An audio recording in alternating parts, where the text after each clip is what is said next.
Welcome back, fellas, to another day in the NBA, as it is going to be Sunday, February 23rd, and we're coming off a 3-0 sweep on Saturday. We were able to nail our plays, but that's going to be in the recap that we do later. We're going to start, as always, with the schedule for Sunday. As of today, we have 10 games on, so we have a lot to go over. The spreads of these games might look a little bit different compared to the graphic, but mind you, generally the same. So we'll keep it pretty straightforward, starting with the same times as the other games. The Knicks and Boston Celtics, 1 p.m. tip-off there, and Boston's favored by 8 points.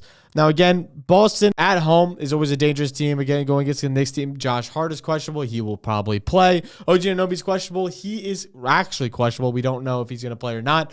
So leave that up in the air. If he doesn't play, I think this is a wash by Boston. If not, could be sneaky close game. I think I'm going to lean the Knicks at +8 there, even though they seem to be pretty fraudulent. But I'm going to give them the benefit of the doubt here and give them one more run. Then we have Dallas and Golden State at the 3:30 tip-off game. Again, this is all Eastern time. So, again, if you're not Eastern time, the times will be different. But, again, Golden State by 8 is the spread. I like that. This Dallas team still is a little bit all over the place with trying to figure out their rotations now with AD down, as well as with no Luka Doncic. So, again, I'm going to give the benefit of the doubt here to a rolling Golden State team with Jimmy Butler. Moses Moody now has moved to the 3. So, again, all over the place there. Draymond's playing the 5, small ball lineup. We'll see how that does for him, but they should continue to roll, and I think they're going to easily cover that 8-point spread. Our next game is going to be the Clippers and Pacers at a 5 p.m. tip-off. Indiana's favored by 4 here, but I think I like the Clippers. Obviously, right now, Kawhi is questionable. If Kawhi doesn't play, then I think I'm going to lean Indiana. But if Kawhi does play, I think I'm going to take the Clippers at the +4 spot here.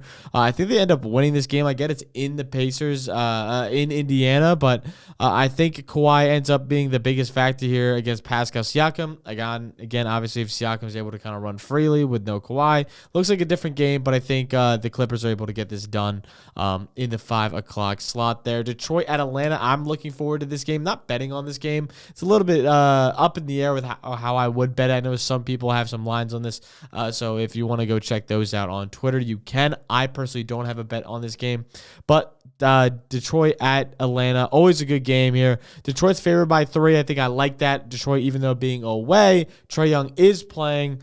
Should be a close game. Again, I lean Cade Cunningham, Asar Thompson, and Jalen Duren over Trae Young and the crew without Jalen Johnson on the other side. So definitely going to lean Detroit there at +3, as well as Orlando over Washington. Wash of a game. Bilal Coulibaly might not play either. And if he doesn't play, definitely washed. So I'm definitely going to lean the Orlando side there at +12. Should be, or -12 should be an easy cash. Same thing with Phoenix and Toronto. Toronto is favored by 1. I don't know if this is wrong. I don't know. I don't think it's wrong. Let me see what we have on our actual graphic here. I have Phoenix -1 here. So we're going to go Phoenix -1. I don't think Toronto's +1. Either way, it's a pick 'em. I'm going to lean Phoenix here. Phoenix is getting awfully disrespected. I get Toronto now has the rotation back, kind of intact with Quickly, RJ Barrett, Scotty Bonds, Grady Dick is now in the lineup. Jakob Poeltl should play, but again, he's questionable, so we'll see about that, but he should play from everything I'm hearing. I still lean Phoenix here, even though they're in shambles. I think they're just better than Toronto is right now. Toronto on the back end of things outside of the starting 5 is like literally a blender. So I think I'm going to lean Phoenix here at the pick'em spot. Miami at Milwaukee. I'm going to lean Miami here despite Damian Lillard's going to be playing. Taurean Prince is going to play. Giannis should be playing. But I think Miami matches up well here to cover. Again, I don't think they're going to win, but I think covering 5 is a pretty good spot here. This Milwaukee team has kind of fallen apart as of recently, and I think they're going to kind of struggle here against a very good defensive Miami team who seems to be finding a pretty good pace here with Andrew Wiggins now making his presence known in the lineup. So I think Wiggins and company and Bam and company can make a presence known, as well as Ware, the rookie center, I think has a pretty good matchup against Brook Lopez. So I think they can cover the spread at 5. Do they win? I don't really think so, but I think they can cover 5 points there, as well as probably my favorite game, second favorite game of the night. Spurs versus Pelicans. We're going to see Chris Paul and company once again go into a no Wemby matchup versus the Pelicans in a pick'em of a game. CJ McCollum, Zion Williamson on the other side, with Kelly Olynyk playing the 4 right now. I think I lean the Spurs still, just the better coach team, the better depth on the back end.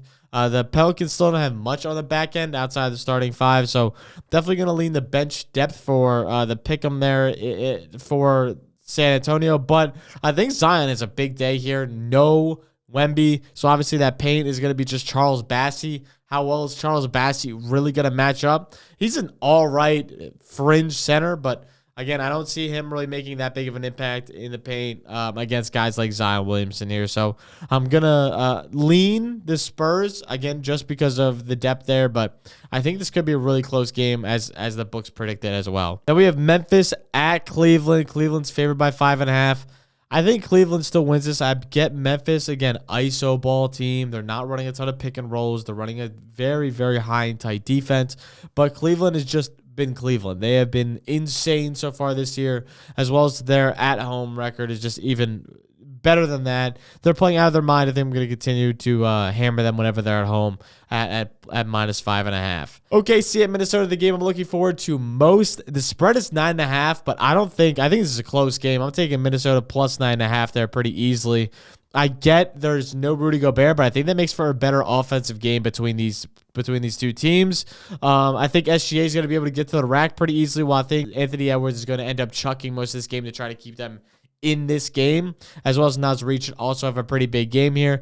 Anthony Edwards is going to play probably damn near the 1 through 5 this game, which I'm super excited to see, with no Rudy, with no Julius Randle. Should make for a pretty great game, and I'm super excited to watch it, but I'm definitely going to lean the plus 9.5 for Minnesota. Now that we're done all 10 of those games, let's waste no time and hop straight into the recap from last night. We went 3-0. Obviously, cashed the plus money with Michael Porter Jr., as well as we got the Luka Doncic play at 6.5 assists, as well as we also had Devin Booker over 2.5 3-pointers made.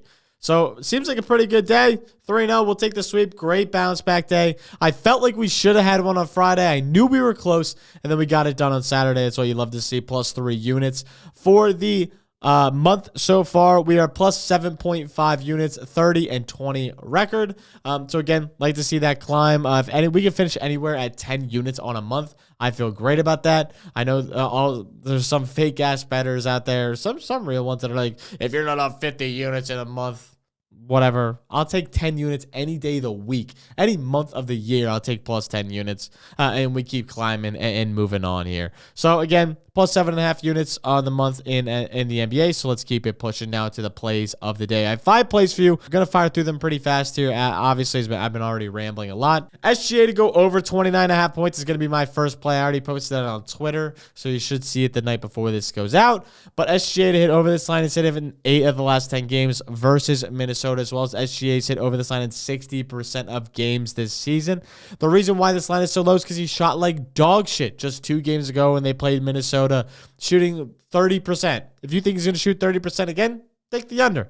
I don't think so. I'm going to bet the over here. A great matchup where, again, like I said before, no Rudy Gobert, which should lead to a lot of points as SGA loves to score in the paint as well as draw fouls. They're going to have to foul him as they don't have a guy like Rudy to really handle him. 35% of his points come in the paint. So, again, high usage in the paint there. 9 of the last 15 point guards are also going over this mark versus Minnesota. So, I expect him to easily go over this line here today. Same concept here for Anthony Edwards is we're going to take another star on the other side of the ball to go over 28.5 points. Got a minus 104 on FanDuel. He shot horrible last time they played. 6 for 18, 3 for 12 from 3. I don't think he does that again. He's hit over this mark in 60% of games without Randle so far and is averaging 27. The volume is crazy. 27 field goal attempts per game without Randle, as well as he's averaging 11 free throw attempts per game. OKC foul shooting guards at the highest rate of any team this season, as well as they allow the 5th most points to spot up shots, which is where Ant should thrive. As long as he shoots decent, we should be able to see a pretty big scoring day out of Ant. Again, he went under this line last time, but came off a bad shooting game where he didn't see a ton of opportunities. I think the volume should be there this game, and he should be able to cash out in a pretty big way. My next play is going to be my favorite play, and that's going to be Isaiah Hartenstein to go over 10.5 Rebounds, no Rudy Gobert. I get the narrative of this is Naz Reid's going to pull him out of the paint, blah, blah, blah. I don't think so. I think this OKC team is going to say just beat us with speed, and Isaiah Hartenstein's going to be pretty far off of him. With that being said, I still think he's going to crush this line. They said this in 89% of away games this season. 89% of away games he said over this line, 17 of 19. And he said over this in 70% of games in general this season. He hit this with Rudy Gobert there last time when he had 12 rebounds, as well as Alfred Sengun just had 13 rebounds versus his team just a game ago without Rudy Gobert. So again, I don't think the Rudy Gobert thing's really going to affect him as much as people think. And Hartenstein should see a pretty big day here at 10.5 rebounds. He's also averaging over 25 rebound chances per game. So he should see plenty of volume to cash out 10.5 rebounds. Next play is going to be Zion, like I said before, to go over 30.5 points and rebounds. He's at over this line in 5 of 6 home games this season, averaging 36.7 PR in those games. He's averaging 12.5 rebound chances, along with 17 field goal attempts. That's more than enough to hit this line if he keeps seeing that volume. And the Sacramento team allows the most rebounds to opposing small forwards this season. Like we said early, Kelly Olynyk's playing the 4, as well as Missy's playing the 5. So that means Zion should be playing a lot of the 3 today. Should lead to a pretty good matchup there. And again, no Wemby in this matchup, so I think he's going to see a ton of points in the paint. He could hit this just off points. I wouldn't be surprised. 58% of Zion's shots come in the restricted area. So again, with no Wemby there, that should help a lot. As well as they already ranked at bottom 4 in that category, even with Wemby.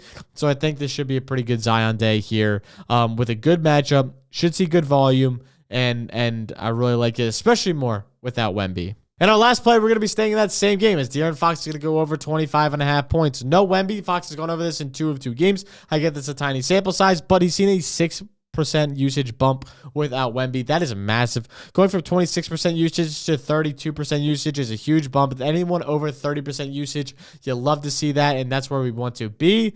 And the Pelicans allow the second most points in the past 7 games to opposing shooting guards. Well, they allow the second most points in the paint. 26% of Fox's points come in the paint, as well as they allow the 5th most points above the arc. 25% of Fox's points come above the arc. So again, a great matchup all around. He's seen 18-plus field goal attempts in both games without Wemby this season. And so again, I expect a high volume there, as well as the Pelicans foul shooting guards at the 9th highest rate. Fox is a free throw merchant. We should see some pretty high free throw attempts in this one, as well as some pretty good volume to pair with it. And 25.5 should be nothing for De'Aaron Fox in this game. That's all the plays I have for you guys today. Make sure to let me know in the comments down below what you guys are playing and what you guys are fading, what you guys are tailing. Coming off a sweep, we should have a pretty good Sunday here. Hoping for the best. Make sure to like, subscribe, all that fun shit down below. It's the best way to support the channel. I'll catch you guys next time. Peace.